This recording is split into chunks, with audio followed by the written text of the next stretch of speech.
Crimes are always more fun when the criminals aren't the brightest bulbs in the pack. Let's buckle up for this one and start with number 6. Don't mind if I do. Marielys Valencia Martinex stole about $32,000 worth of jewels from a man she visited in Miami. Martinez flew to meet the man after they had spoken online for about 2 months. Martinez first noticed the man's jewels when he put 2 diamond rings and a diamond bracelet in a clear plastic bag as they were parking his car. Apparently, there was a sign suggesting that people shouldn't leave their valuables in their car, so, of course, he couldn't be leaving diamond rings and diamond bracelets, you know? Especially if he wasn't planning on wearing them. And it's not like he could just leave them at home or something. Doesn't everyone just drive around with thousands of dollars in jewelry they're not wearing? Anyway, during the date, Martinez asked the guy if she could wear the jewelry and wanted to know how much it was worth and how much it would sell for, because questions like that aren't suspicious at all. The guy didn't tell her any details concerning the price, but allowed her to wear the jewelry anyway. The two of them went to a nightclub and returned home where Martinez gave it all back. The guy took the rings and the bracelet and placed them in a box on the shelf in his room. Early the next morning, Martinez woke the guy up and asked him to take her back to the airport, which he did. Before leaving the hotel, he saw the box on the shelf and assumed the jewels were still in it. Unbeknownst to him, Martinez had done a little creative housekeeping, and by creative housekeeping we mean she stole the jewels. A few days later, the guy saw her using the jewels to record videos on TikTok. It must have took him a few days to notice his diamonds were stolen. He texted her through WhatsApp and asked her to send them back. Martinez refused and told him that she would send them back whenever she returned to Miami. Her excuse was that it was too expensive to send them back, which is a pretty good excuse if you're 5 years old. However, Martinez didn't return to Miami at the time she promised she would. But when she did return, she was arrested. The guy reported her to authorities, so they had been on the lookout. Once she flew into Fort Lauderdale, her goose was cooked. Unfortunately, we don't know if this arrest will result in the victim getting his jewelry back. Maybe don't bring expensive jewelry you're not wearing on your next date, huh? Number 5. Double check the insurance.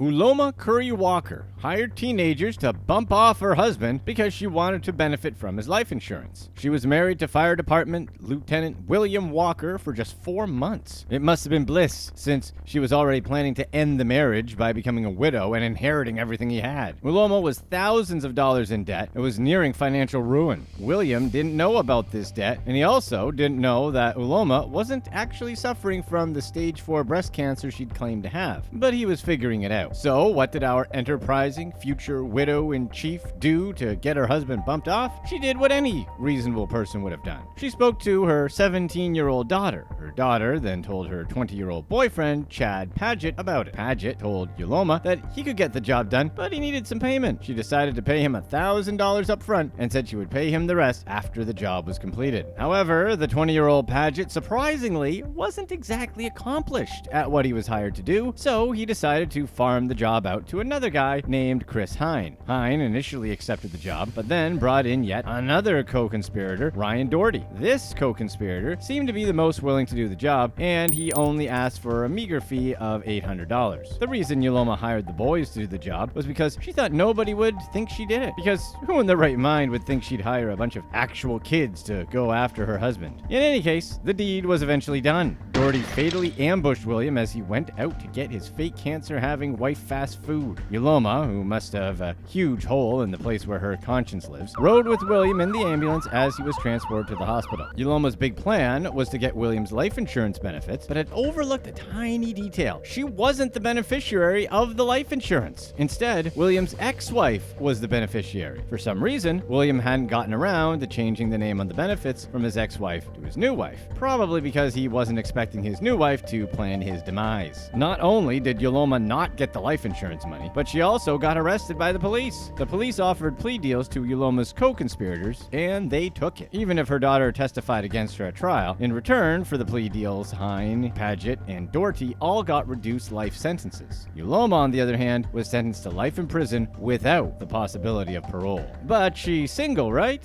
What a catch. Number 4. Caught on camera. Haley Barlow reported to her insurance company that her car had been stolen. But what she left out of the report was that she was the one who towed it away and then set it on fire. Barlow told the police that she'd woken up one morning and discovered that her car keys had been stolen and her car was nowhere to be found. She then went on to make a $2,000 claim for the apparent theft. But things quickly turned into a junkyard fire for Barlow. The police found the car and discovered that it had been set alight. Then they found out that the burnt car didn't have an engine. They returned to Barlow, who insisted that the car was in its proper working condition before it was stolen. Honestly, promise. Unfortunately for her, that claim wasn't enough to keep those pesky coppers from snooping around, sticking their noses in everyone's business. The police eventually found CCTV footage that showed the car being towed by a tow truck with Barlow sitting right inside it. This was all the evidence needed to prove that our little victim was actually an arsonist fraudster. Further investigations revealed that Barlow had paid the driver of the tow truck about 20 pounds. After the car was towed to another location, she then used a can of butane gas to set the vehicle on fire. Barlow was eventually arrested and charged. She pleaded guilty to fraud and claimed that she had carried out the scam because of debts and the amount of money and repairs the car was costing her. Therefore, she saw setting the car on fire and getting insurance funds for it as her only option. Police said that the actions of people like Barlow weren't only criminal, but also constituted a wildfire risk. The fire from her vehicle had caught the dry undergrowth on the road, and the fire had spread a considerable distance away from the car. Thankfully, it went out before it had the chance to spread to the farms and fields nearby. You were driving a VW, Haley. You probably could have just waited a few more days and it would have caught fire on its own. Number 3. Not seeing the problem. A supposedly blind Italian man scammed the government of thousands of euros in benefits before he was caught window shopping and driving. Our lovable fake blind man got about 144,000 euros over 13 years from the Italian government with a fake sob story. He claimed that he became blind in 2008 due to a congenital problem. Unfortunately for our blind guy, and perhaps fortunately for the Italian government, he just couldn't keep this lie going for long. 10 years after he declared blindness, he decided to apply for a driver's license. This alerted the police, who decided to check in on him. They don't typically like blind people driving because it's dangerous or whatever. So either he'd suddenly gotten cured of his blindness because the thoughts and prayers finally worked, or he was just a careless liar. As it turned out, he was just a careless liar, even though our money was on the thoughts and prayers working. The police staked out his apartment and saw him riding a scooter. They also saw him doing things that blind people generally find time to do, such as driving a car, looking at your phone while driving, looking at shop windows, and teaching a child how to ride a bike. Incidentally, the blind man wasn't unknown to the police. He had only recently received a jail sentence of nearly 15 years for being part of a group that staged fake traffic accidents for insurance payouts, which again is the sort of thing you would expect a blind man to do. Lastly, the police discovered that the man was already financially stable as he owned a garage. Despite that, he still collected a basic income that the authorities only give its poorest citizens. We can't really hate on a guy pretending to be blind. We pretend to be deaf all the time. Please stop playing with the dinosaur bones. This is a museum. What? Before we get to the last story, if you're loving these dumb criminals, be sure to stay tuned for more dumb criminals. Number 2. Double dipping. Marina Golfo tricked her bosses at the City Department of Education into giving her 3 months of sick leave while she served time in prison for defrauding taxpayers and students. While she was in prison, Marina was paid over $24,000 by the Department of Education. Her journey to conviction and imprisonment began when she defrauded taxpayers of over $150,000 through a program that served developmentally challenged children. For 3 years, Marina submitted forged treatment notes and invoices to the program claiming payment for over 1,500 therapy sessions she never actually provided. But the program eventually found out what Marina was doing, and she was arrested and sentenced to 3 months in prison. She was also asked to pay restitution for all the money she'd collected from the program. But our scammer wasn't about to go gently into that good night. She had one more trick up her sleeve. Once in prison, Marina sent a letter to the Department of Education asking for paid sick leave. She included a doctor's note in her request claiming that she was too sick to come to work and should remain at home. After that, she submitted requests to prison and court officials asking for compassionate release before her time in prison was served. Her reason was the COVID-19 pandemic and her elderly parents needed a caretaker. The court refused and said her arguments didn't hold up. At the same time, Marina's requested time for sick paid leave was coming to an end. So she did the smart thing and requested more sick leave, and the department approved the request. They had no idea that Marina was a jailbird and not a sick bird. And it gets even better. The Department of Education initially knew of Marina's arrest. The arrest was widely reported, and she had even been reassigned from her primary position in the department in anticipation of her sentencing. When Marina was eventually sentenced, she simply informed no one, and no one bothered to check. The Human Resources Division of the department had no idea that Marina was requesting sick leave from jail, so they granted it. But this gig couldn't go on for long. After Marina served her time in prison, someone who wasn't minding their own business informed the department about her stint in prison, and she was eventually fired. According to Marina, she had done absolutely nothing wrong. She claimed that while in prison, she suffered complications from shingles, so she would have been unable to go to work even if she hadn't been in prison. So her request for sick leave was valid since she wouldn't have been able to go to work anyway. What a coincidence! However, it doesn't seem like Marina will get away with her scam, as the Department of Education has requested a refund of all the monies it paid out. She has also been banned from doing any further work for the department. Looks like Marina taught her last lesson. Just because you're accurate doesn't mean you're right. Number 1. Grandma and the BBL. Tiffany Acuna stands accused of using the credit card of an Alzheimer's patient to pay for her cosmetic surgery. When the theft occurred, Tiffany worked as a certified nursing assistant and was tending to an 88-year-old. The fraud itself was simple. Tiffany merely took the credit card information of her patient and used it to purchase a Brazilian butt lift, J-plasma, and arm lipo procedures. The husband of the victim in this case contacted the fraud department of his bank when he received a bill for over $7,000 in his wife's name. The department told him that the bill was for cosmetic surgery. He didn't believe his 88-year-old wife would be getting a Brazilian butt lift, so he immediately knew something was wrong, and he probably was also a little disappointed. The victim's husband then contacted the agency that Tiffany worked for, and she was immediately fired. But that was only the first of her headaches. Tiffany contacted the victim's husband to set up a repayment plan. She wanted to sign a loan agreement that would mandate her to pay $1,000 monthly. She might have done this because she was in nursing school and wanted to avoid criminal charges. Unfortunately for her, the police weren't having any of that. They went to the victim's house and waited for Tiffany to show up. When the nursing scammer arrived with $1,500 in cash and a loan repayment agreement, she was ambushed by the police, who took her into custody. With all those cosmetic surgeries, there's probably a couple online careers you'll be able to fall back on, Tiffany. Here are a few of the dumbest ways to get caught. Number 10. The Training Center. 6 criminals picked one of the worst spots to plan a kidnapping, right next to an NYPD training center. A group of 6 men found their 19-year-old victim by offering to buy his car via the Facebook marketplace. They told him to meet at New Utrecht Avenue and 72nd Street in Bensonhurst, New York. When the victim arrived, our group of dumb criminals sprang into action. They blindfolded him and called his cousin, demanding $100,000 in ransom money. The resourceful cousin realized he could track the victim's location and quickly located his phone at Floyd Bennett Field, near the NYPD training facility. Officers were alerted and rushed to the area. They arrested 6 men, and the victim only sustained a minor injury to his stomach. It sounds like those trainees got an early taste of real police work. Number 9. Dirk the Penguin. 2 Welsh tourists were on a working holiday in Queensland, Australia, when they got the crazy idea to break into SeaWorld and steal an unlikely pet, a penguin. But Rhys Owens-Jones and Kerry Mules did more than steal a penguin. They also swam with dolphins and released a fire extinguisher into a shark enclosure, which could have done severe harm to them and the sharks. After getting drunk at a beach party, they broke into the park with a teenage Australian accomplice. They stole a 7-year-old fairy penguin named Dirk from the aquarium and brought him back to their apartment.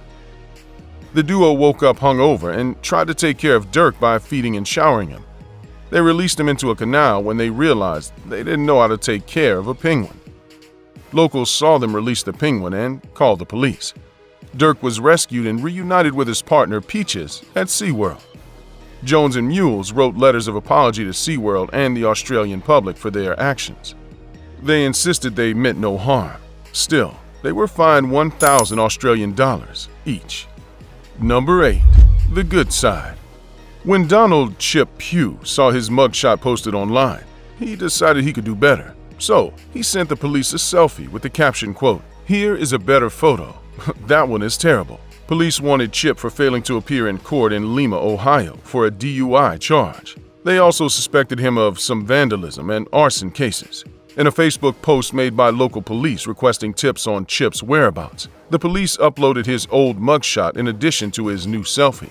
If Chip wanted that selfie to make the rounds, he certainly got his wish. Chip was no stranger to trouble. His previous encounters with police involved charges of disorderly conduct, breaking and entering, and violence. Chip wasn't worried about missing his court date. In fact, he thought he could go at his convenience. He told the local radio show, 2 Tons of Fun, that there would only be a 3-day penalty when he decided to turn himself in. The Escambia County Sheriff's Office in Century, Florida, finally caught up with him in January 2016. Number 7. The return. A routine return at Walmart turned into a counterfeit case and physical altercation when employees discovered a sheet of fake money left inside a broken printer. Jared Carr brought his broken printer to a Walmart in Lake Hallie, Wisconsin, but forgot to bring his receipt. Employees rejected the return because Carr couldn't prove he bought the item at Walmart. He refused to leave until the return was accepted and employed some aggressive negotiation tactics with customer service. When Walmart workers inspected the printer and found pages of counterfeit $100 bills jammed inside, they called the police. Carr refused arrest, and for a good reason. When the police finally got him under control, they found more fake money in his pockets. He was charged with attempted theft by fraud, forgery, and resisting arrest. Number 6.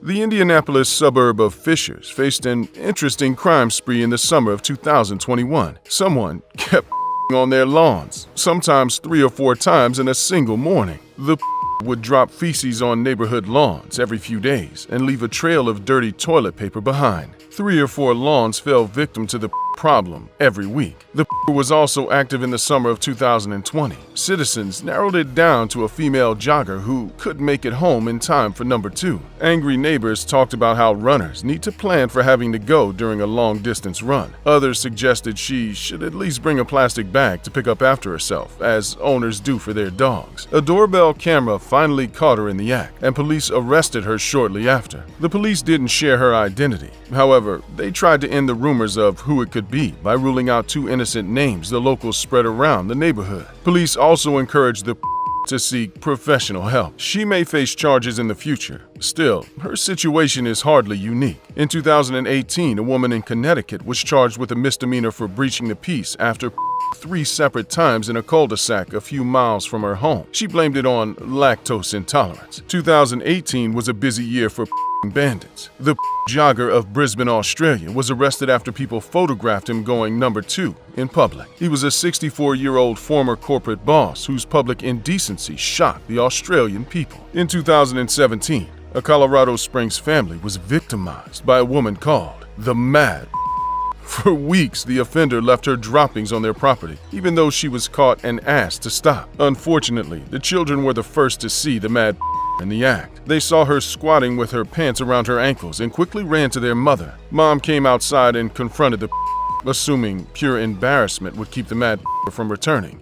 She was wrong. The Mad kept coming back and leaving her dirty toilet paper behind. At one point, the Mad defecated on the sidewalk in front of their home at least once a week for 7 weeks. Finally, the mother got a photo of the Mad running away. She posted flyers around the neighborhood addressed to the female jogger that continuously uses our walkway as her toilet, pleading for her to stop. Nothing worked, even after seeing the Mad run past the signs several times. They finally got so fed up that they went to the Colorado Springs Police Department. They said the woman could face indecent exposure and public defecation charges. The weird part is that there are plenty of bathrooms in the neighborhood, including porta potties and a gas station. The Mad had a long list of victims on the block, including the local Walgreens and the backyards of several other families. Once the story made local news, the Mad went into hiding, never to well, at least not on someone's lawn.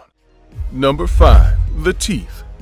In Murfield, United Kingdom, a serial burglar left behind a key identifier after stealing some popsicles and a crate of beer. A few days after the victim, Stephen Pickles, discovered someone had broken into his home. He found the offender's dentures next to the freezer. Pickles alerted the police, who traced the fake teeth to a man named Justin Stansfield. Stansfield already had a lengthy criminal record of arrests and burglaries. He was a drug user and an alcoholic, always hunting for beer or things he could sell to pay for his habit. One previous burglary included disturbing a sleeping homeowner, who then beat him with a walking stick. Since Stanfield was so drunk when he broke into Pickles' home, he didn't remember leaving his teeth behind or the rest of what happened that night. He could remember drinking a beer at the scene and removing his dentures to enjoy a popsicle. For his idiotic crime, Stansfield got 16 months in jail. Number 4. The Facebook account.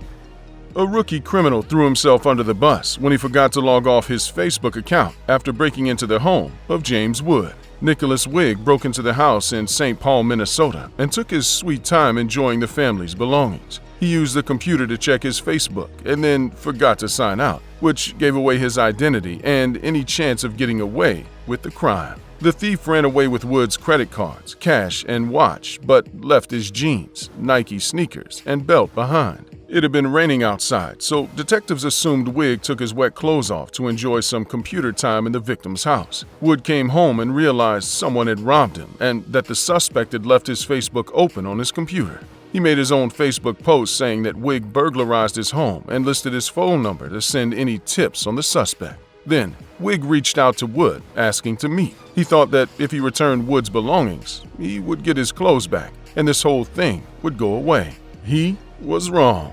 When Wood saw Wigg approaching, he immediately called the police. The cops arrested Wigg for breaking into Woods' home. He faced up to 10 years in prison and $20,000 in fines. While news of his actual sentencing faded into obscurity, Wigg will go down in history as the dumb burglar who needed to check his Facebook. Is his story more about the clumsy actions of a petty thief, or the grip social media truly has on some people? Number 3. The video game. Clint Butler was on the run after escaping British jail in November 2020. He had already served 14 years of a 17-year sentence for robbery and weapons possession. The fugitive was wanted for months before being caught by police in Birmingham. Butler decided to venture into town that day because he was bored during the COVID lockdown. All he wanted was the new Call of Duty Black Ops Cold War video game. Butler and a friend noticed police in the distance. They turned around rather suspiciously, causing police to chase after them. When the police caught up with them, Butler gave a fake name and said they were in town to buy Call of Duty. He also admitted to carrying marijuana. Police were about to run his phony name through the database when Butler went into a violent craze and attacked the cops. Police restrained him, put him in handcuffs, and called for backup from nearby officers. Butler is now back in jail with an extra 2 years added to his sentence for breaking out of jail and assaulting police officers. At least he has a few years of new Call of Duty games to look forward to when he's out. Number 2. The tip jar. Gabrielle Canales and her friends riding in the back of an Uber thought they could get away with stealing from her driver's tip jar. Little did they know that they were being recorded the whole time. A dashboard camera caught Canales reaching into the hard-working driver's tip jar while making eye contact with the camera. The video went viral, and she faced several threats for her behavior. Gabrielle apologized publicly and returned the $5 she stole, but nobody forgave her. She received tons of internet backlash, and she had to make several public apologies until the story faded from the headlines. Was stealing $5 from an Uber driver worth landing on the wrong side of internet fame? We imagine Canales wished she never reached her greedy hand in the tip jar. Number 1. The Pier. Where there's a pooper, there's a pier. Police in St. Petersburg, Florida, caught a man peeing on the bumper of a marked police car. They apparently had him in handcuffs before he even finished the job. David Marcel Lewis Johnson was caught in the act on February 8, 2020, at about 1 a.m. Johnson, a Detroit native, didn't cooperate with police questioning and pleaded not guilty to disorderly conduct for urinating in public. After a family member paid his $250 bond for the misdemeanor charge, the police let him go. The moral of the story: if you're going to pee on a car, don't pee on a cop car, especially not with actual cops inside. Click to watch one of these next videos. Let us know in the comments section what the most annoying scam is